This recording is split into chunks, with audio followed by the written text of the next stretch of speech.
Ah yes, thanks to you all, I finally have some kind of idea where this could go. Took us long enough, right? Like what? Nearly 18 months? Hey folks, MasakoX here. Yes, this story has been long overdue for a third part, but then also it was quite honestly sort of done in my eyes. As far as I could tell, I couldn't think of another way to involve this story without making it seem forced or just be another case of rinse and repeat like we got with the first two parts. Also, the idea of Trunks staying in the past for too long would get a little weird in the long run, if it wasn't weird already. In any case, I am surprised that a lot of you remember this story and that a lot of you want to see it continue. Well, I am going to try and do my best. Now I got some extra advice from you lot out there from our roundtable live streams. Thank you for that, by the way. And which story do I mean specifically? Well, the title sort of tells you the basics, but this is the story of something that would be quite plausible in terms of it occurring, but it was never really explored.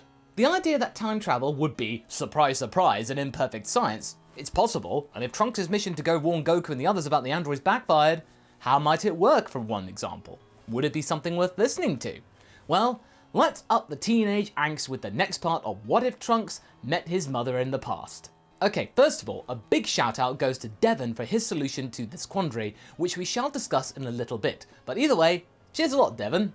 This really helped me out a lot. In the future, Trunks piloted Bulma's time machine to the past with the intention to give Goku the antiviral medicine and warn the crew about the androids, so that means he could give them a chance to fend them off. Well, that sort of backfired. Trunks went too far into the past and then bumped into his mother, now actually younger than him by a couple of years. What also didn't help Trunks in this situation was that he met Bulma at the time when she was boy crazy. In the last part, the Dragon team in its infancy managed to fend off the Pilaf gang, who were after the Dragon Balls, and Trunks got to see Shenron for the first time, after hearing so much about him, and obviously the fact that Dragon Balls didn't exist on Earth in his timeline. We also had a lot of the early antics such as Roshi's Task, Fire Mountain, and of course the wish on Shenron.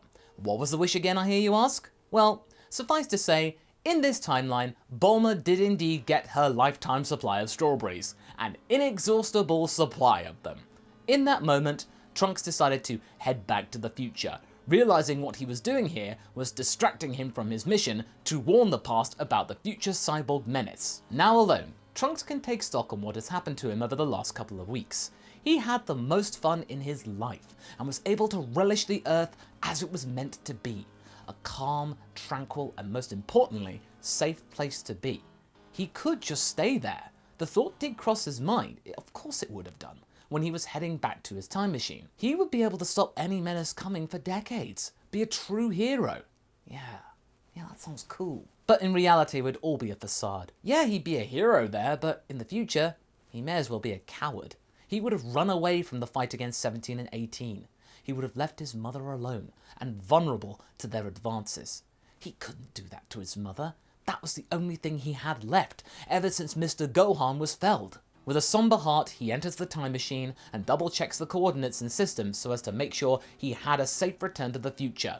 He had technically done part of his mission. He had given Goku the medication, not telling him what it was for, but when to take it, so it wasn't a total loss. His mother could fix the machine, fill it up, and then try again. Also, he could see whether the things he had done in the past had had a knock-on effect or not, to just confirm things.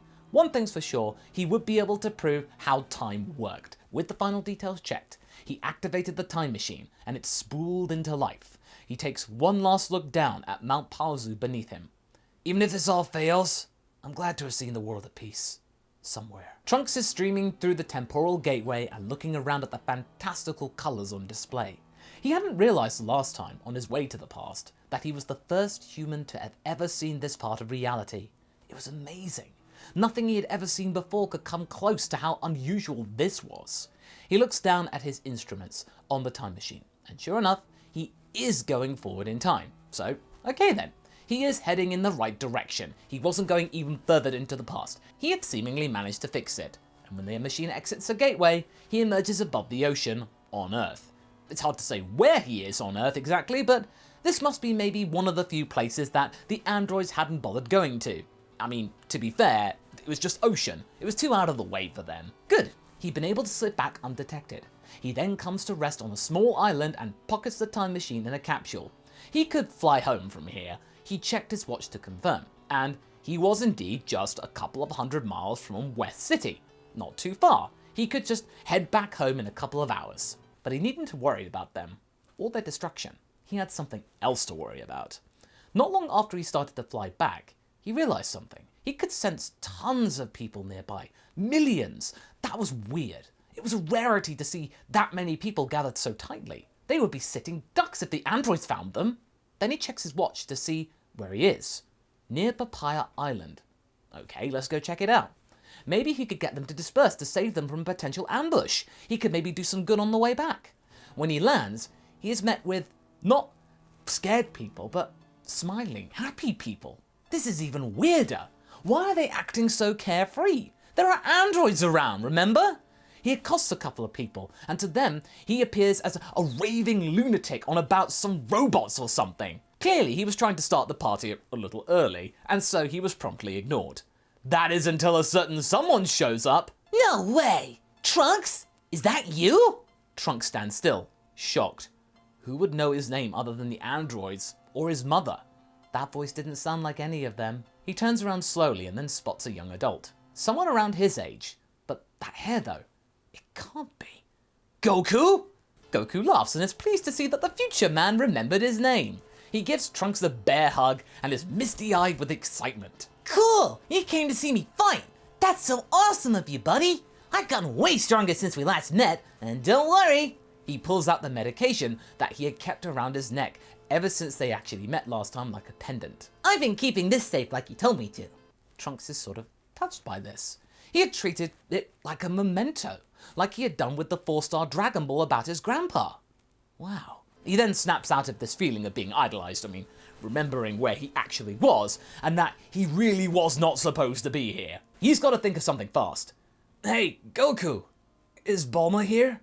Goku thinks for a moment and believes that she should be here. They were planning it. Well, I can't tell since her energy's not that big, but Master Roshi and Krillin are here, I know that. I might have to go say hi to them. Hey, do you want to come with me? They have no idea I'm here. It'll be cool to actually surprise them with both of us. It'll be so cool to see their faces about how tall I got. It's gonna be fun. Goku, I need you to not tell them that I'm here. The fighter looks confused, so the future boy has to get closer and emphasize his quandary. My time machine is still busted. I was supposed to go back to my own timeline, but instead, I seemingly have only gone a little bit forward. What year is this, by the way? I don't know. I didn't really check. Kami doesn't really have a calendar. Trunks looked to his watch. Has it had time to recalibrate to the timeline? Fortunately, it had. Age 756. He'd only gone forward 6 years. He was 8 years too early for his planned rendezvous, and still 24 years from his original home. He was getting tired of this blasted machine failing him. Dang it! Are you sure you don't want to meet the others? Bulma's really missed you, you know. We all have. We could have done with your help against King Piccolo. Well, that's a story and a half.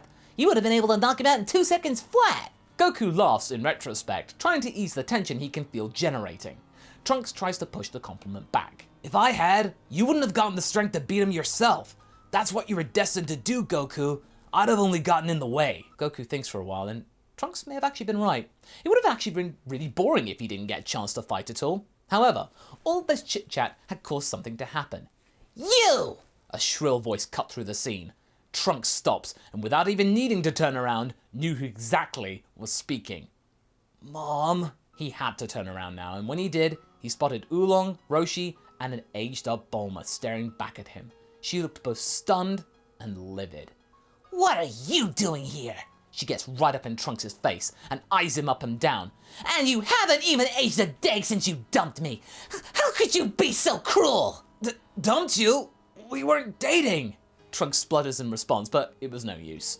Bulma was angry and frustrated for many reasons. Roshi, throughout all of Bulma's raving, to which Trunks just letting happen, is taking this all in. This goody-goody boy had indeed come back.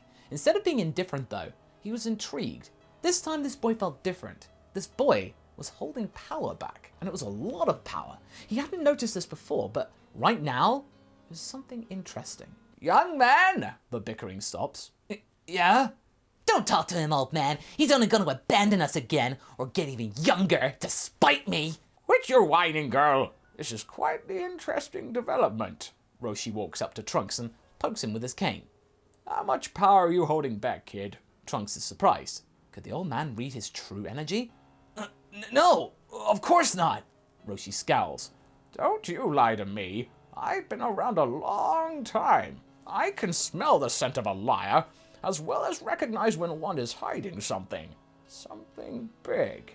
As Trunks is being interrogated by Bulma and now Roshi, the rain comes in, and then the rest of the Dragon team arrive, with Yamcha spotting Trunks being berated by his own now girlfriend. Oh man, he thought he was rid of that guy once and for all. Now he was back, and maybe trying to steal his girl? Hey! He shouts, trying to act all cool, and fortunately for him, Bulma is keen to aid in his mission. Hi, babe. She acts all submissively, excessively so, and then gives Yamcha a peck on the cheek, with a cute expression, which is then tinged with a hint of venom back at Trunks. I know you would never abandon me. A woman of my age needs a man who's always around to support them and love them unconditionally. She winks at her boyfriend. Yamcha's a little nervous. It's a little bit excessive of a... okay.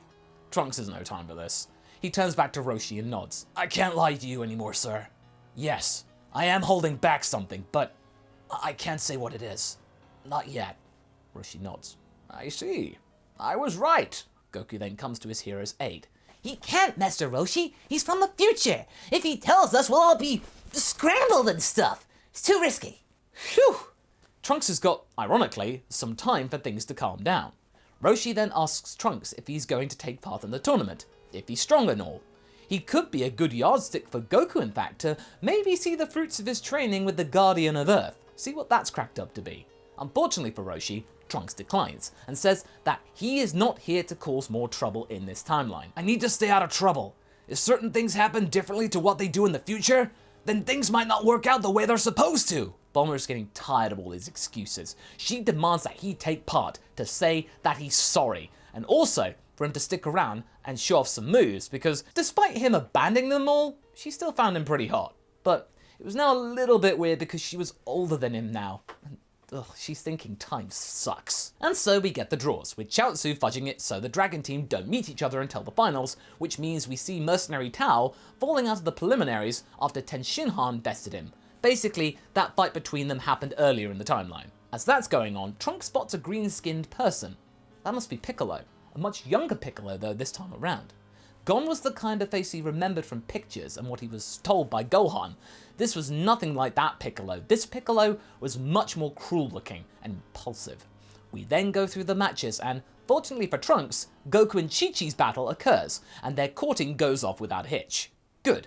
At least that thing still occurs, and at least now the initial steps towards Gohan being born are now in effect. Trunks meets Tenshinhan in the tournament, and the battle goes quite evenly until Tenshinhan asks Trunks to get serious, to which the young man does. With a couple of kicks and punches plus some light ki attacks, Tenshinhan is thrown out. Trunks thanks him for the battle, to which the warrior agrees, and asks him to train with him sometime. I could use some of your skills in the future against Goku. That thing I will still continue.